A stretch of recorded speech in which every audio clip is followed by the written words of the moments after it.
So I often get asked, what's the difference between a LinkedIn basic account and a premium account?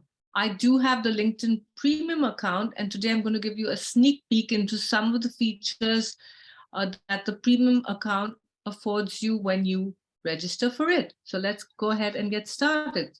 So you can see on my profile on the homepage, you can see it says see your premium features. So let's look at this together. So I've been a premium member since May of this year. I used to have Sales Navigator, but I stopped using it and it was a lot of money. And I decided to switch to being a premium member. So they set weekly goals for you. So it tells me to send 2+ in-mails a week, contact anyone with in-mail, even if you're not connected, use in-mail to contact anyone in LinkedIn, message at least 2 hiring managers or potential leads a week.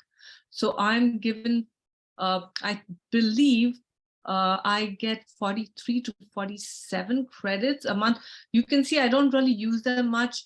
I do want to stay on the premium account because there are times, especially when I'm hosting events or workshops, and I want to reach out to potential speakers or guests or sponsors, I'm not connected with them. And with in-mail, you can send messages or mails to anyone who is not your first degree connections. Because usually, unless the connection is open to receiving in-mails or messages, you cannot send messages to people who are not your first degree connections unless you belong to a group or you've signed up for an event and these people are in that group or are at the event. So that's why I like in-mail.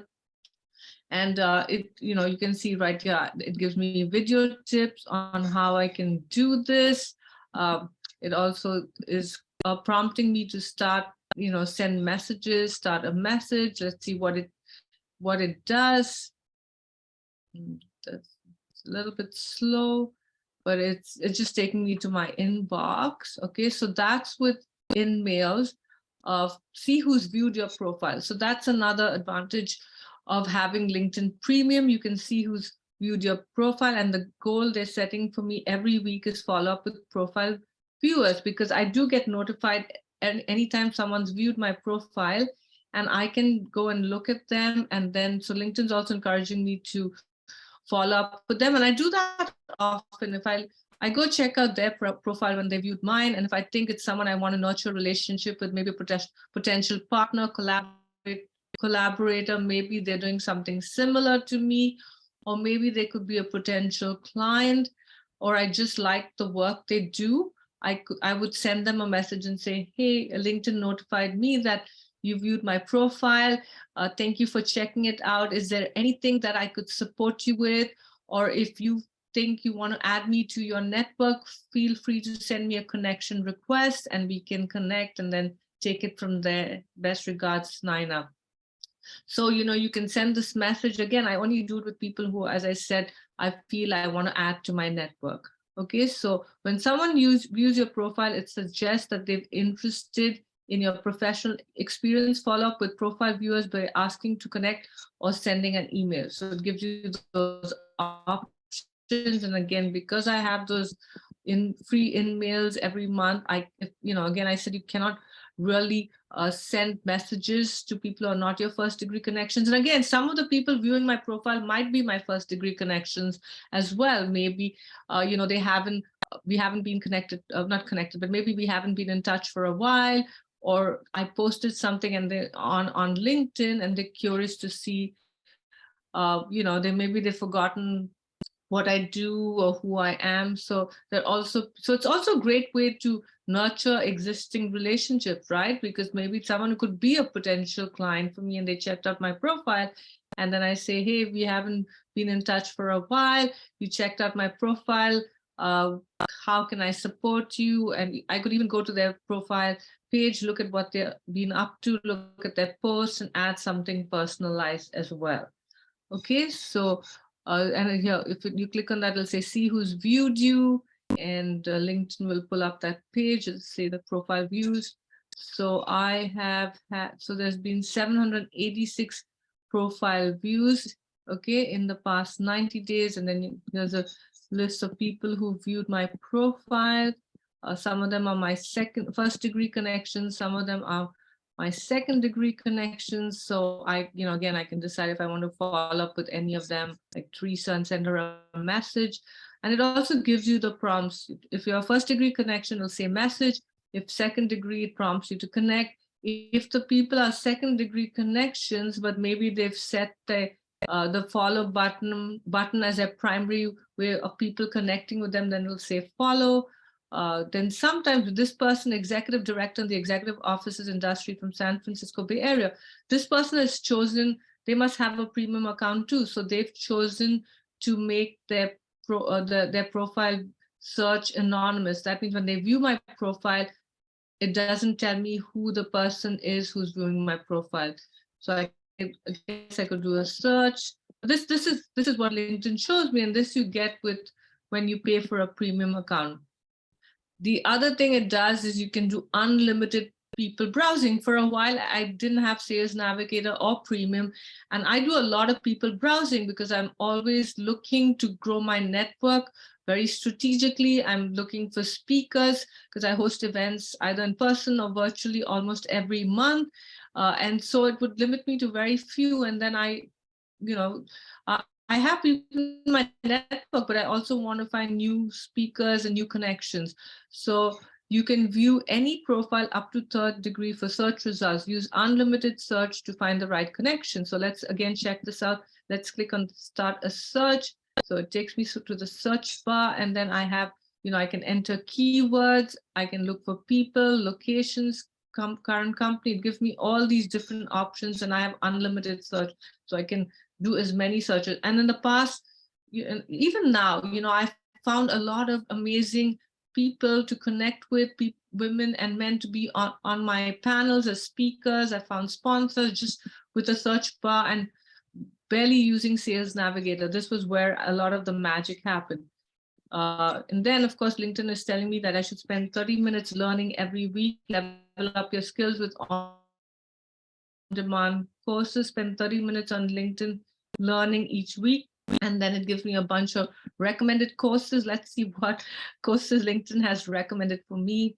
I'm curious. Okay, so it says body language essentials. So these are the topic: content creation, PowerPoint slide design, designing a 4-day work week, creating inclusive content. What else? Marketing, copywriting for social media. So these are things that LinkedIn thinks I need to brush up my skills on. Maybe it's based on what I do on LinkedIn, my profile, the experience I have, the various working titles, the events I host, and then it's also telling me about new releases, which is really helpful. If I don't do it, but I should follow up on this. Since I'm getting this free feature with Premium, I should really do about 30 minutes a week brushing up on the skills that I'm interested in. Okay. And then visit company insights. Stay in the know with company insights. Get exclusive insights into 350,000 plus companies on LinkedIn. Search for a company's page to explore. So again, we can look at it. We could do search a company. And it's just giving me all the companies. But again, I have all these options and filters, so I can look for something specific. Maybe since I live in the San Francisco Bay Area, I think it's only doing it by country here. But anyway, this is another option. It gives me industry choices. Okay, so I can company insights, and then these are some more premium exclusive features. Stay private while viewing others. Select your privacy settings while you're browsing profiles. Choose from public, private, semi-private. You'll still be able to see who's viewed your profile. So you can see I've currently set it to private mode because I do browse a lot of profiles. And I know there are different schools of thought and strategy around this. Some people have the premium account, but they have set their profile viewing to your name and highlight and headline, because their thinking is when they view someone's profile, the person then gets notified, especially if they're not like their first degree connection, and then that person is more likely to go check their profile, and then they can connect with each other. The open profile, say open to new opportunities with open profile. Turning on open profile allows members outside your network to contact you about new opportunities. So currently I have the open profile. So even people who are not my first degree connections can send me a message and connect with me. Then the next one is premium tips. Get more out of premium with contextual tips. Premium can send you tips to suggest key actions to accomplish your goals faster and more effectively. I have that on. A job search smarter with top applicant recommendations. I'm not applying for jobs right now, but I'm sure for anyone looking for jobs, this is really helpful. See how you rank with applicant insights. So this is again for job search. Display your premium badge, signal that you're serious about making new connections or job searching by displaying your premium badge on your profile and next to your name and search results. So I do have it on. Okay, and I'm sure you've noticed it on other people's profiles. Then there's an interview skills with interview prep tools. So this is a really cool one for people who are looking to prepare for their interviews. LinkedIn gives you this feature when you have premium. So let's go into it in case any of you are looking for a job, or when you are looking for your next job. So you can see it gives you all these questions. You can see this under premium sample answers. It's also giving you sample answers. So this is an excellent feature for people who are looking for a job. And then of course it gives you put your best foot forward with a strong resume, improve your resume with keyword insight, easily incorporate keywords commonly used by recruiters based on your desired role and past experiences. And then it gives you keyword examples or suggestions. So let's look at that. Actually, it's taking me to Resume Builder, which I'm assuming is only available to people who have the premium account. So this is, again, it's up to you. If any of these features you feel you want to have because of the work you do, then I would suggest getting premium. But if these are not important to you, and you're leveraging LinkedIn, you're getting the opportunities you want, you're achieving the goals you have in mind, then I would say premium is not really essential. So hopefully you found this useful. If you have any comments, questions, suggestions, let me know in the comments of this video.